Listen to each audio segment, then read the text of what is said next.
Rodeado por un bosque de casuarinas y ubicado en un cerro elevado a 300 metros sobre el nivel del mar, descubrimos el castillo de Morón de la Frontera.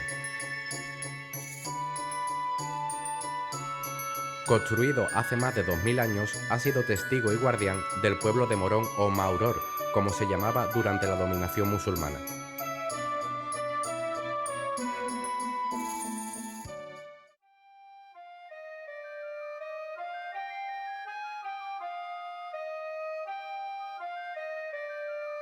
Fueron los musulmanes quienes, sobre las ruinas romanas, construyeron la primera fortificación andalusí, de cuyos restos en el subsuelo se adivinan dos amurallamientos distintos, datados en el siglo VII. El castillo empieza a resurgir, ¿no?, a ser utilizado como tal fin al menos desde el siglo VI a.C. De hecho, se encuentran artefactos arqueológicos de periodo orientalizante. Con época romana y hasta visigoda. Tenemos a los pies del propio promontorio del castillo la basílica paleocristiana, pero no sería hasta el reino de Taifas, hasta el 1018, cuando en la fortaleza no se instaure por primera vez pues ese sistema defensivo en sí, perteneciente pues, a estos reinos independientes, ¿no? Posteriormente pues se entregaría esta taifa menor a la gran taifa sevillana en el 1066 de Al-Mutamid, y bueno, tendríamos la continuidad hasta el siglo XII con época almohade y almorávide, sin acontecimientos destacables, ¿no? Como en casi todos los eventos históricos, este no está exento de leyendas y es durante la reconquista cristiana por Fernando III, en el siglo XI, cuando nace la leyenda del caballo blanco, que da sentido al escudo de la ciudad. Bueno, el pueblo se ha hecho eco de esta leyenda anónima, en la que el ilustre hidalgo Melendón Rodríguez Gallitano, de las huestes de Fernando III, pues entra por asedio en la fortaleza y a golpes con el moro lo desprovee de su caballo blanco moruno, y este desbocado y relinchante de vuelta hacia las puertas del castillo, bueno, pues acontecimiento que aprovechan las huestes cristianas para adentrarse en la fortaleza y tomarla. Difícilmente pudieron ser tan ciertas estas cuestiones cuando sabemos que el alcaide del núcleo musulmán entregó sin más dilaciones la fortaleza a Fernando III. A partir de mediados del siglo XVI, hacen del castillo su residencia habitual familias nobles. En los siglos XVII y XVIII, el castillo queda abandonado y se inicia un periodo de destrucción que culmina con la ocupación de los franceses en 1810. Aunque las tropas francesas realizaron obras y reconstruyeron paños y torres, el uso del castillo como cuartel y polvorín desgastaron su infraestructura, y cuando la milicia abandonó el pueblo en 1812, volaron gran parte de lo que ya eran ruinas.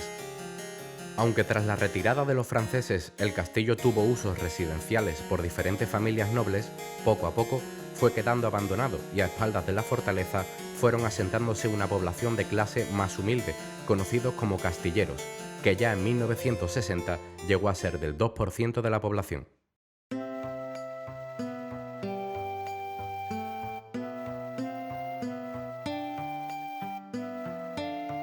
La configuración del castillo, aun manteniendo su estructura de alcazaba y ciudad musulmana, es obra fundamental medieval y su construcción es esencialmente de mampostería tapial y de cantería.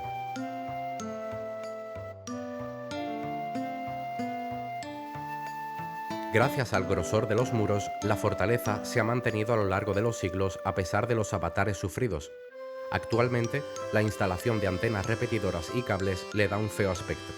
Su planta, casi cuadrada, la conforman dos espacios, uno superior y otro inferior, cubierto con bóveda mudéjar, proliferando las torres cuadradas y macizas a lo largo del edificio.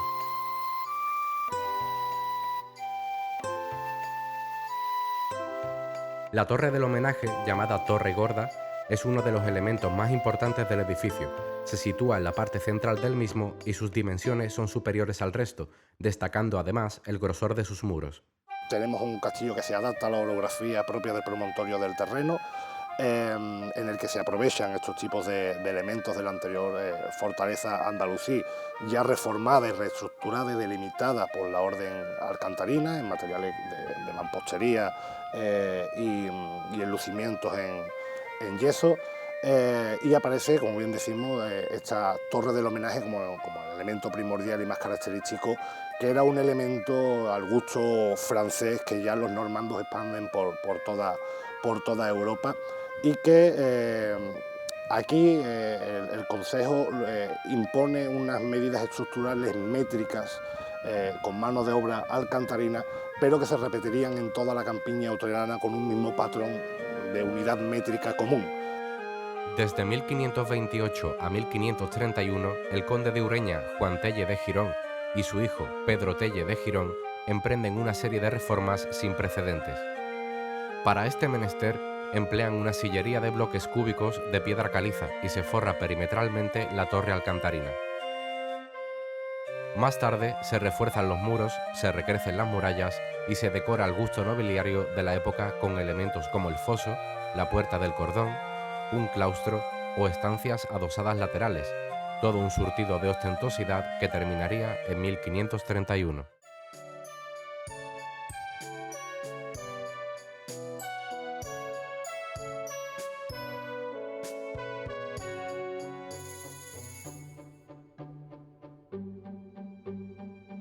Aunque existen varios puntales económicos en la localidad, construcción, aceite, cereales y conservas vegetales, históricamente la producción artesanal y ahora industrial de la cal es lo que ha dado a Morón el impulso para que su economía permanezca activa durante mucho tiempo. Por su tradición artesanal, la cal y sus artesanos forman parte de la identidad de este municipio, un referente patrimonial de indudable valor material e inmaterial, no solo para Morón, sino para toda nuestra cultura andaluza.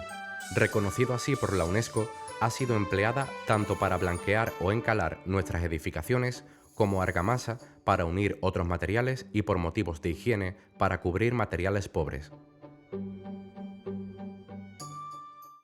En Morón se da la peculiaridad de que estamos en una zona estratégica. Por un lado, tenemos la materia prima a mano, tenemos uno de los focos de extracción de piedra caliza más importantes, como es la Sierra de Montejilo, la Sierra de Espartero, y otra segunda materia prima que, al estar en una zona de campiña y de olivar, tenemos la madera del propio olivar. Entonces se dan esos dos elementos mediante los cuales pues, ha existido una tradición desde antaño e ininterrumpida. De hecho, se la nombra Patrimonio Inmaterial de la Humanidad por la UNESCO en 2011, precisamente tendente a que es la única localidad a nivel nacional de que sigue empleando los procedimientos artesanales hasta el día de hoy.